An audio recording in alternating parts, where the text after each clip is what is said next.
All right, so this is our Trigger 6 system we have here. It's a remote system that allows you to plug in 6 devices and you can control it wirelessly. And it also can be controlled through the app. And if you're under the hood and need to test stuff out, you can use the switches on the actual trigger system itself. All right, first step, we're going to mount the trigger to the actual base, and it is just 4 screws and 4 nuts.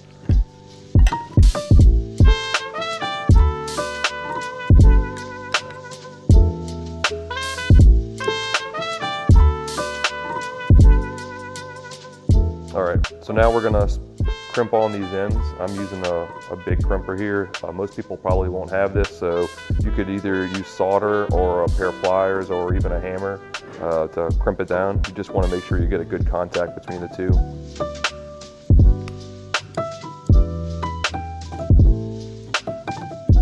Make sure you install a heat shrink. You can do it before or after, but just make sure you do it, just to make sure that nothing shorts out.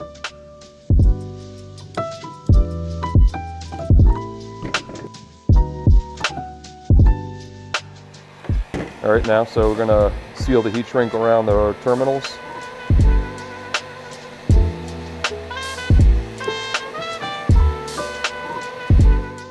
All right, so next we're going to install the trigger. You have a 10mm bolt right here that you need to remove, and then we supply you with another 10mm bolt that goes through here. So take out the 10 first.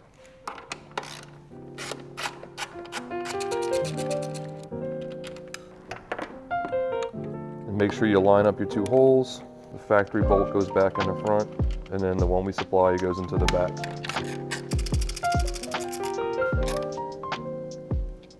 All right, so the next step, we're going to install your positive and negative lead directly to the battery. So any terminal block you have.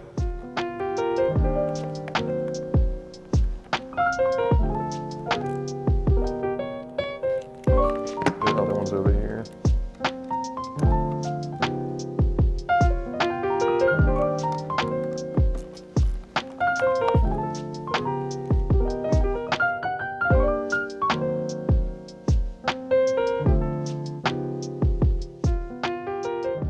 All right, so we're gonna start wiring our first set of lights up. Basically plug in one of your harnesses in, and then you just wire it directly to your light. So red to red, black to black. This is gonna go to our sets of Vega lights, our ditch light and our A-pillar light. So I'm gonna cut the wire to make it shorter, just for a cleaner install.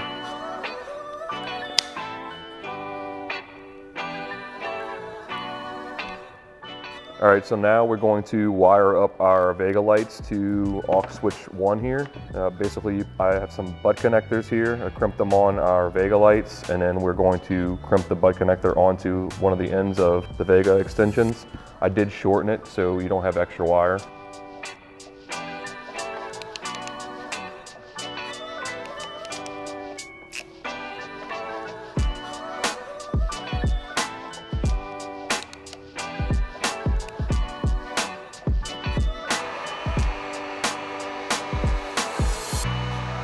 All right, so now I'm gonna wrap the butt connectors in some cloth tape just to make a cleaner install.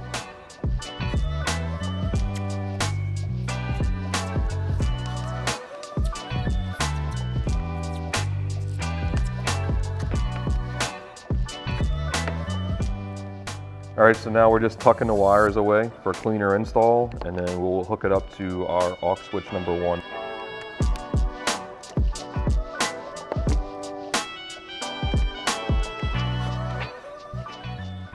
All right, so our next step is going to be wiring up the ignition wire here. So you normally would take your fuse box open, and on fuse 52 is what the cigarette lighter is for. You tap into that one. We already have something tapped into it, so I'm going to use a T-tap and wire it into that. All right, so now I'm gonna put a spade terminal on the end of our ignition wire here. So now I'm gonna use the T-tap, and I'm going to tap it into our fuse, which we have our Oculus headlights tied into currently. And then connect the spade connector into here. All right, so now that we have everything tapped in, we're going to go ahead and put our fuse cover back on, and we're going to start the vehicle and do a test. All right, so now that we have everything installed and tested, we're going to go inside and do the wireless controller install. So now we're going to install the base for the trigger remote with tabs at the top. This is going to go up here. So basically there's 2 screws that hold it in.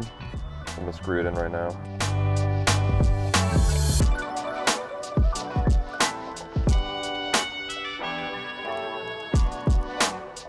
All right, now we're going to take down our SOS assist passenger airbag switch up here. You might need to use the pry tool to get them out. We're going to T-tap in the wires for our wireless controller. I know the black is your ground, and then the red on the far side, red with the blue trace, is your 12-volt constant. All right, so this is the harness that goes to the wireless remote dock. I'm going to shorten it since we're going right here. It actually doesn't have to go that far. So I'm just going to cut it, trim the wires out.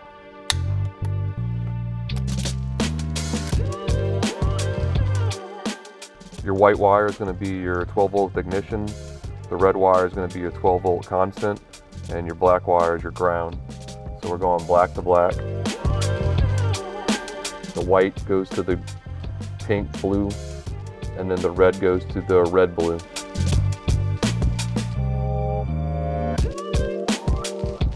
All right, so now we're going to take our overhead console and put in the Uconnect buttons.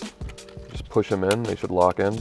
Now that we have the Uconnect switches in, we're going to go ahead and plug in the trigger wire and the wire for the Uconnect.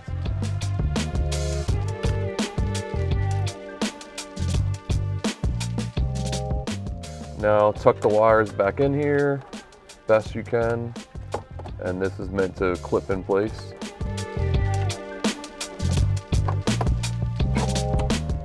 Now that we have everything mounted back up, we're going to go ahead and put the wireless remote on.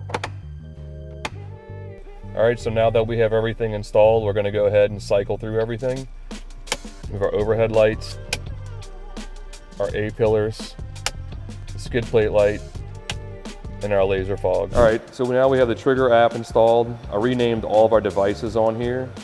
You can control them just by clicking on it. You can strobe them. All right, so in the trigger app, you can adjust the voltage. This is your low voltage right here. It gives you an alert. So we put it down to 11. And then the set low voltage cutoff, this is when it actually will cut off the trigger.